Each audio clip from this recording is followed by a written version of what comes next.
नमस्कार दोस्तों, स्वागत है आपका हमारे चैनल में। और आज का हमारा विषय है राजस्थान की प्रमुख सभ्यताएं। दोस्तों, पिछली 2-3 क्लासेस से हम राजस्थान की प्रमुख सभ्यताओं की बात कर रहे हैं और आज की क्लास में हम बात करेंगे रंगमहल, रेड और नगर सभ्यता की। सबसे पहले इस कड़ी में बात करेंगे रंगमहल की। रंगमहल सभ्यता हनुमानगढ़ जिले में स्थित है और रंगमहल सभ्यता घग्गर नदी के किनारे स्थित है, जिसे सरस्वती नदी भी कहते हैं।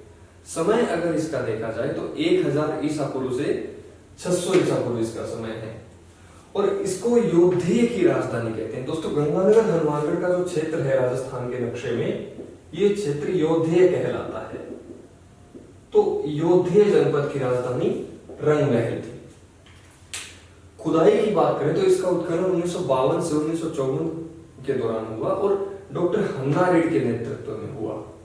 अब बात करते हैं कि इसके अवशेष क्या क्या हमें मिलते हैं। सबसे पहले यहाँ पर सैंधवकालीन अवशेष मिलते हैं, सिंधु सभ्यता के समय के अवशेष मिलते हैं, कुषाण कालीन अवशेष मिलते हैं और पूर्व गुप्त कालीन अवशेष मिलते हैं।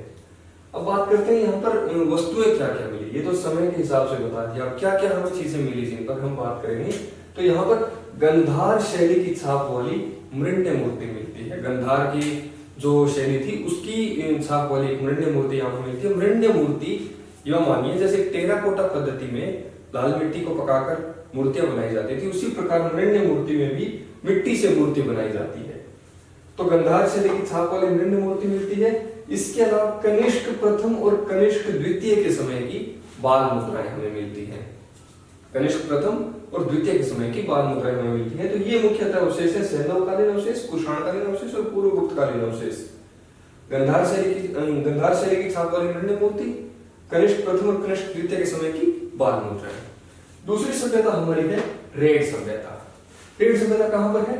टोंक में है और ये ढील नदी के किनारे स्थित है। रेड सभ्यता को प्राचीन भारत और राजस्थान का टाटा नगर कहते हैं। टाटा नगर क्यों कहते हैं? क्योंकि इसकी जब खुदाई हुई तो यहाँ पर लोहे के अवशेष प्राप्त हुए, तो इसलिए इसे प्राचीन भारत और राजस्थान का टाटा नगर कहते हैं। उत्खनन इसका कब हुआ? दयाराम साहनी और केदारनाथपुरी के नेतृत्व में इसका उत्खनन हुआ। और इसमें उत्खनन से क्या क्या अवशेष हमें प्राप्त हुए? यहाँ पर मालव गणराज्य के सिक्के हमें प्राप्त हुए।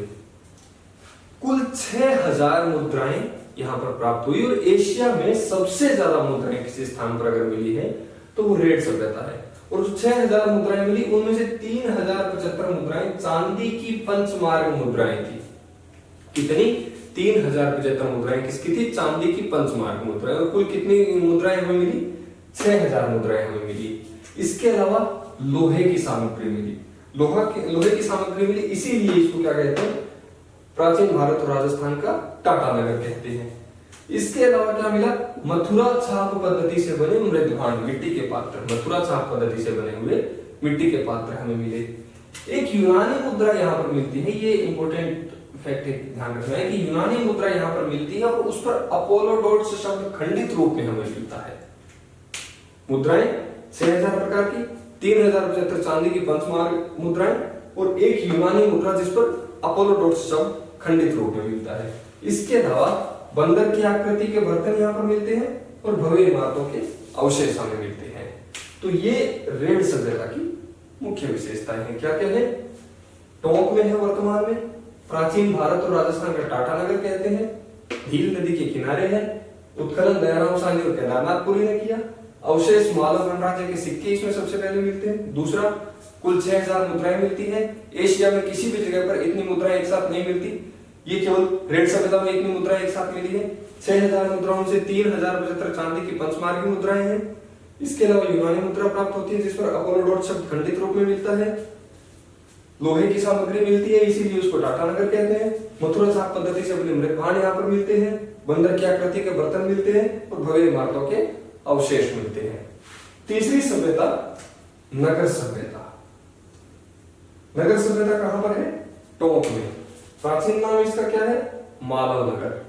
वर्तमान में उनियारा कस्बे में। अवशेष क्या क्या मिलते हैं? गुप्तकालीन अवशेष मिलते हैं, पंचमार्ग मुद्राएं मिलती हैं और तिरात्री शब्द जैसी आकृति यहाँ पर मिलती है। तिरात्री ये शब्द है, इसी के प्रकार की संरचना यहाँ पर हमें दिखाई देती है। तो ये नगर सभ्यता की मुख्य बातें हैं। कहां पर है? टोंक में, उनियारा कस्बे में। प्राचीन नाम मालव नगर, गुप्तकालीन अवशेष पंचमार्ग पुत्र है। तो आज हमने 3 सभ्यताएं पढ़ी, एक बार फिर से उन पर हम सारांश रूप में चर्चा कर लेते हैं। सबसे पहले रंग महल कहां पर है? हनुमानगढ़, घग्गर के किनारे। समय 1000 ईसा पूर्व से 600 ईसा पूर्व। सैन्यकालीन अवशेष है, योधीय जनपद की राजधानी है। उत्खनन 1952 से 54 डॉक्टर हन्नारेड्डी के नेतृत्व में हुआ। अवशेष क्या है? कुषाणकालीन अवशेष, सैन्यकालीन अवशेष, गुप्तकालीन अवशेष, पूर्व गुप्तकालीन अवशेष यहाँ पर मिलते हैं। गंधार शैली की छाप वाली मृण्य मूर्ति मिलती है। मृण्य मूर्ति क्या होती है? टेराकोटा की तरह, टेराकोटा पद्धति में जिस प्रकार से मूर्तियां बनती है उसी प्रकार से बनी हुई मूर्तियां होती हैं। कनिष्क प्रथम और कनिष्क द्वितीय के समय की बाल मुद्राएं यहाँ पर मिलती हैं। दूसरी सभ्यता क्या है? रेड सभ्यता। रेड सभ्यता कहां पर है? टोंक में। प्राचीन नाम क्या? प्राचीन भारत और राजस्थान का टाटा नगर है। क्यों है? लोहे के अवशेष मिले हैं। उत्खनन दयाराम साहनी और केदारनाथपुरी के नेतृत्व में। अवशेष क्या क्या मिले हैं? मालव गणराज्य के सिक्के यहाँ पर मिले हैं। कुल 6000 मुद्राएं मिली है, जिसमें से 3075 मुद्राएं चांदी की पंचमार्क मुद्राएं हैं। सबसे ज्यादा मुद्राएं एक साथ इस सभ्यता से ज्यादा कहीं भी नहीं मिली पूरे एशिया में। यानी कि एशिया में एक जगह पर सबसे ज्यादा मुद्राएं कहीं पर मिली है तो वो रेड सभ्यता में मिली है। यूनानी मुद्रा प्राप्त हुई है जिस पर अपोलोडोरस शब्द खंडित रूप से पाया जाता है। इसके अलावा लोहे की सामग्री मिली है, मथुरा छाप पद्धति से बने हुए बाण मिले हैं, बंदर की आकृति के बर्तन मिले हैं और भव्य इमारतों के अवशेष मिले हैं। तीसरी सभ्यता कौन सी है? नगर सभ्यता। कहां पर है? टोंक में, उनियारा कस्बे में। गुप्तकालीन अवशेष मिले हैं। प्राचीन नाम क्या है? मालव नगर। तिरात्री शब्द जैसी एक संरचना यहाँ पर मिलती है और पंचमार्क मुद्राएं प्राप्त होती हैं। राजस्थान की प्रमुख सभ्यताएं, आज हम बात करेंगे नगरी सभ्यता की। दोस्तों, नगरी सभ्यता वर्तमान में चित्तौड़गढ़ जिले में स्थित है। कहां पर है? चित्तौड़गढ़ जिले में स्थित है। इसी नाम से मिलती जुलती एक और सभ्यता है, लेकिन वो नगर सभ्यता है और वो कहां पर है? टोंक जिले में स्थित है। इन दोनों कंफ्यूजन से बचना है। नगरी सभ्यता कहां पर है? चित्तौड़गढ़ में। और नगर सभ्यता कहां पर है? टोंक में। तो नगरी सभ्यता की हम बात कर रहे हैं, चित्तौड़गढ़ में स्थित है। बेड़च नदी के किनारे ये सभ्यता स्थित है। हर सभ्यता किसी नदी के किनारे है, नगरी सभ्यता बेड़च नदी के किनारे स्थित है। इसका प्राचीन नाम क्या है? मध्यमिका है। और मध्यमिका क्या है? शिवी जनपद की राजधानी। प्राचीन नाम मध्यमिका, शिवी जनपद की राजधानी। इसका अंदाजा हमें कैसे लगता है?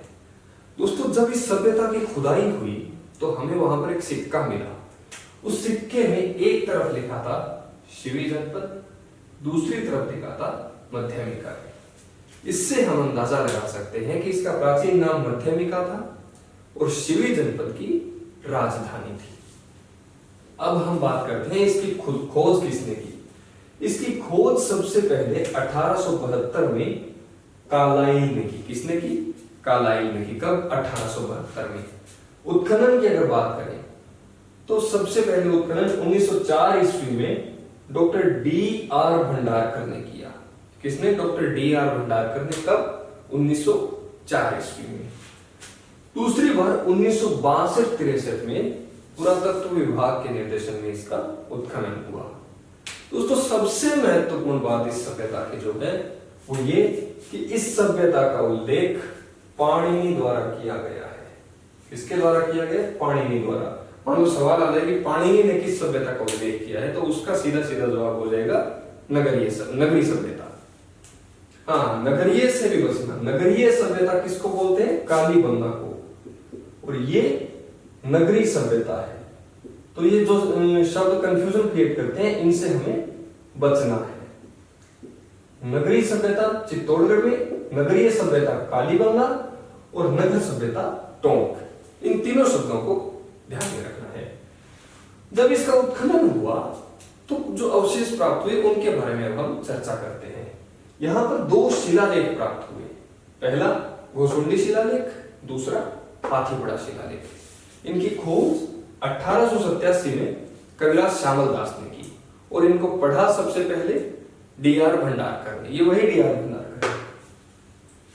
इसके अलावा खुदाई में एक मंदिर प्राप्त हुआ। ये मंदिर वैष्णव संप्रदाय का मंदिर था और वैष्णव संप्रदाय का प्रथम प्रमाण अगर कहीं मिलता है तो वो है घोसुंडी शिलालेख। मान लीजिए सवाल आ जाए कि वैष्णव संप्रदाय का प्रथम प्रमाण कहां मिलता है, सीधा सीधा जवाब हो जाएगा भुजबंडी शिलालेख। दूसरा, वैष्णव संप्रदाय का दूसरा प्रमाण अगर कहीं मिलता है तो वो है हाथीबड़ा शिलालेख। खुदाई से जो मंदिर प्राप्त हो, उस मंदिर की खोज किसने की? डी.आर. भंडारकर ने। अच्छा, इसके अलावा यहाँ पर शोणकालीन मुद्राएं प्राप्त हुई हैं और 4 चक्राकार कुएं भी हमें प्राप्त होते हैं। तो ये नगरी सभ्यता है। नगरी सभ्यता कहां पर है? चित्तौड़गढ़ में। कौन सी नदी के किनारे है? बेडज नदी के किनारे। प्राचीन नाम क्या है? मध्यमिका है। मध्यमिका क्या है? शिवी जनपद की राजधानी है। पता कैसे चलता है? एक सिक्का मिला है जिसके एक तरफ शिवी जनपद लिखा है, एक तरफ मध्यमिका लिखा है। इससे अंदाजा लगा सकते हैं कि मध्यमिका शिवी जनपद की राजधानी है। खोज सबसे पहले 1872 में किसने की? कालाई ने की। उत्खनन सबसे पहले 1904 में किसने किया? Doctor DR. भंडारकर ने किया। दूसरी बार 1962-63 में उत्खनन किसने किया? पुरातत्व विभाग के निर्देशन में उत्खनन हुआ। सबसे महत्वपूर्ण तथ्य क्या है? पाणिनि ने इस सभ्यता का उल्लेख किया है। अवशेष क्या है? 2 शिलालेख मिले हैं, भुजबंडी शिलालेख, हाथीबड़ा शिलालेख। इनकी शिलालेखों की खोज किसने की? कविराज श्यामलदास ने 1887 में की। पहली बार इन शिलालेखों को पढ़ा किसने? Doctor DR. भंडारकर ने। खुदाई में एक मंदिर प्राप्त हुआ। मंदिर किसने खोजा? डी.आर. भंडारकर ने। मंदिर कौन से संप्रदाय का है? वैष्णव संप्रदाय का है। वैष्णव संप्रदाय का प्रथम प्रमाण कहां पर मिलता है? भुजबंडी शिलालेख। दूसरा प्रमाण कहां मिलता है? हाथीबड़ा शिलालेख। खुदाई में शोणकालीन मुद्राएं प्राप्त हुई। 4 चक्राकार कुएं भी प्राप्त हुए। तो ये नगरी सभ्यता है। दोस्तों, उस 3 शब्दों को भी लिख लो ताकि कोई कंफ्यूजन ना रहे। नगरी, चित्तौड़गढ़, नगरीय, कालीबंगा सभ्यता और नगर टोंक में। ये तीनों शब्द एक दूसरे से मिलते जुलते हैं, लेकिन तीनों का मतलब अलग अलग है। नगरीय सभ्यता चित्तौड़गढ़ में है, नगरीय सभ्यता कालीबंगा सभ्यता को कहते थे, और नगर सभ्यता टोंक में है। तो ये नगरीय सभ्यता और इससे जुड़े कुछ तथ्य हैं, इनको हमें ध्यान में रखना है। बाकी सभ्यताओं की बात अगली क्लास में करेंगे। धन्यवाद।